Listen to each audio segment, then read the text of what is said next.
नाबदुहु व नसल्ली अला रसूलिल करीम अम्मा बाद औज़ु बिल्लाहि मिनश शैतानिर रजीम बिस्मिल्लाहिर रहमानिर रहीम। ख़वातीन हज़रात, न्यूज़ राइडर से गौहर सरफराज कुरैशी आपकी खिदमत में हाज़िर है और सलाम अर्ज़ करता है।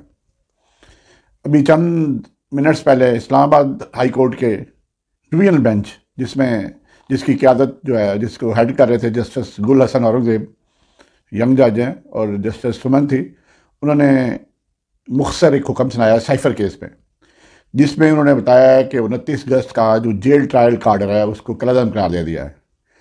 इसका मतलब ये हुआ कि जेल में जो ट्रायल हो रहा था वो उसकी कोई कानूनी हैसियत नहीं है और उसका कोई वो ऐसा ही तस्वर होगा जैसे इस ट्रायल हुआ ही नहीं। अब ये ट्रायल ओपन कोर्ट में होगा और इसमें यह भी कहा गया है कि वफाकी काबीना ने जो इस सिलसिले में नोटिफिकेशन जारी किया है या जो अप्रूवल दिया जेल ट्रायल की, वो बैक डेट से नहीं दे सकते थे। दूसरी तरफ उन्होंने जो अबू हसनात साहब हैं उनका जो नोटिफिकेशन बतौर साइफर जज है उसको दुरुस्त करार दे दिया, यानी कि इमरान खान को रिलीफ मिला है लेकिन आधा रिलीफ मिला है। हालांकि अबू हसनात साहब की जो एज ए साइफर जज है वो बिल्कुल उसकी अपॉइंटमेंट गलत थी, लेकिन डिवीजनल बेंच का फैसला है। अब जजों पे जितना प्रेशर है, जो कुछ जस्टिस आमर क्या नहीं कर रहा है उसको किसको नहीं पता, और ये फैसला chief justice Islamabad high court पे भी एक जो है ना, अब क्या लफ्ज़ इस्तेमाल करूँ उसके लिए, इनको ये इन्होंने आइन का अलग उठाया हुआ है और आइन से रूगर्दानी कर रहे हैं। कुछ लोगों को खुश करने के लिए आइन को अपमाल किया हुआ है। और ये जो फेयर ट्रायल का जो कॉन्स्टिट्यूशन है, आर्टिकल 10 है, कॉन्स्टिट्यूशन तो नाम की चीज़ रह गई है, इम्प्लीमेंटेशन तो होती नहीं है इस पर, ना कोई मानता है। बंदों को दिन दिहाड़े गवाह किया जा रहा है, कोई पूछने वाला नहीं है। ये अदालतें खामोश तमाशाई बनी हुई हैं, बल्कि मैं तो कह रहा हूँ साथ इसके शामिल हैं जो कुछ जुल्म और जबर हो रहा है। बहरहाल साइफर ट्रायल जो है अब उनको जेल में नहीं हो सकता, अब ओपन कोर्ट में होगा, ताकि अवाम भी देख सके और मीडिया भी देख सके कि ये किस तरह का साइफर ट्रायल है कि जिस केस में एक प्राइम मिनिस्टर को हटाया गया जो जवाब बना के अमेरिका की आशनाई हासिल करने के लिए, अमेरिका की ब्लेसिंग हासिल करने के लिए, अमेरिका को खुश करने के लिए जनरल बाजवा कंपनी ने जो कुछ किया था उसको उन्होंने सीक्रेट एक्ट में परो दिया। और सीक्रेट एक्ट जो बनाया उसकी सजाए बहुत उन्होंने उम्र कैद, कैपिटल पनिशमेंट रख दी है।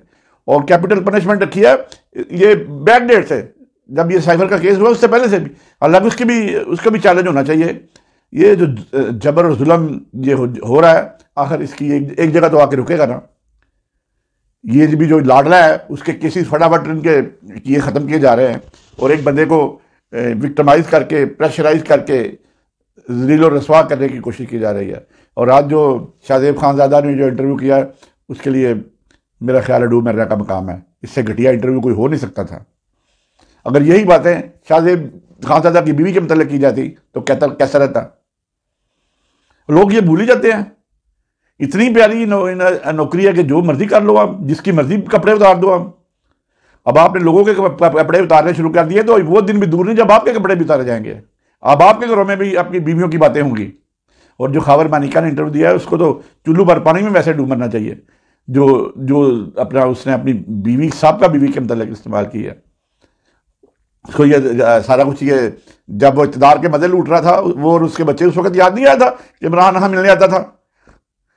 जिस तरह का उसने इंटरव्यू दिया ऐसे तो शायद मंडी में भी ना ऐसा इंटरव्यू होता हो। तो आर्टिकल 10 की वैसे ही वायलेशन थी। जो जेल ट्रायल जो है, एक आप साबका प्राइम मिनिस्टर को जेल ट्रायल कर रहे हो और सीक्रेट एक्ट में कर रहे हो और साइफर केस में जो कर रहे हो, ये साइफर केस अल्टीमेटली गले की फंदा बनेगा। अभी तो इमरान खान आपके निर्गे में है ना, तो जो मर्जी कर लो, लेकिन अल्टीमेटली इसमें बड़े बड़े लोगों ने फिक्स होना है। 2 दफ़ा सिक्योरिटी काउंसिल की मीटिंग में से कहा गया है कि ये पाकिस्तान के अंदरूनी मामला में मुदाखलत है। और फिर आप जो कह रहे हो कि साइफर केस में साइफर ही नहीं है, that is not part of the file, that is not part of the case. तो जब साइफर फाइल पे नहीं है जिसपे मुकदमा दर्ज किया है आपने, वही फाइल का ऐसा नहीं है, तो क्या केस होगा। लेकिन ये जो निज़ाम चल रहा है, ये जबर जुल्म सितम का निज़ाम चल रहा है। इन्होंने इमरान खान को सज़ाए मौत तक का सोच भी नहीं सकते। सज़ाए मौत भुट्टो को दी हुई है ना, वो तो सोच नहीं सकते कि सज़ाए मौत दें। ये इसको 14 साल की सज़ा देंगे ताकि ये लंबा अर्सा, कम अज़ कम ये इलेक्शन तक चाहते हैं इमरान खान को जेल में रखा जाए। और इमरान खान ने बड़ा अच्छा किया कि मैंने शुरू में भी कहा था कि इमरान खान को चाहिए कि वकला को टिकटें दे दे। तब वो 276 कौमी असम्बली की सीट्स हैं, तो 200 बंदों तो वकला टिकटें ले रहे हैं। इसी तरह अवामी लीग वाले ने किया था 1971 में, उसने तमाम वकला और स्कूल टीचर को टिकटें दे दी थी। तो किस तरह उसने क्लीन स्वीप की थी। अगर इलेक्शन फ्री फेयर ट्रांसपेरेंट हुए तो ये नून वालों की जमानतें जब्त हो जाएंगी, मैं आपको बता रहा हूँ। तो ख़वातीन हज़रात, बताने की बात यह है कि जो जेल ट्रायल है 29 अगस्त का जो नोटिफिकेशन है वो गैर कानूनी करार दे दिया गया है।